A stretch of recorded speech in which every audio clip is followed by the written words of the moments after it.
Welcome to Luca is a Billionaire, where the only thing I invest in is your answers. You'll start by powering the Xbox 360 and making the basic connections. Plug the power brick into the console and wall outlet, then connect HDMI to the TV so you get picture immediately.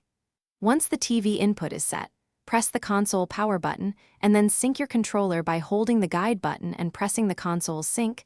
Make sure batteries or a charge pack are installed.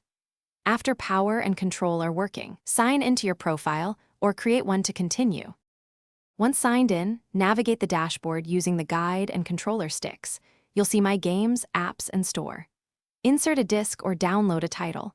The console will verify and install. Make sure you have enough storage and choose internal or external drive if prompted. If the system requests an update, accept it. Updates fix compatibility and online features.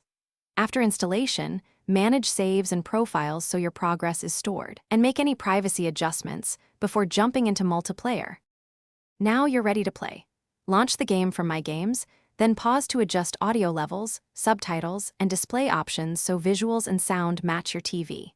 Make controller tweaks for sensitivity or vibration, and confirm network settings if you plan to play online or join a party. Once configured, save your settings and enjoy.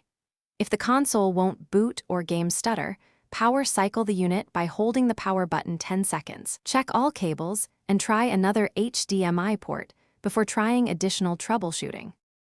Thanks for watching and please subscribe. It's the best investment you'll ever make.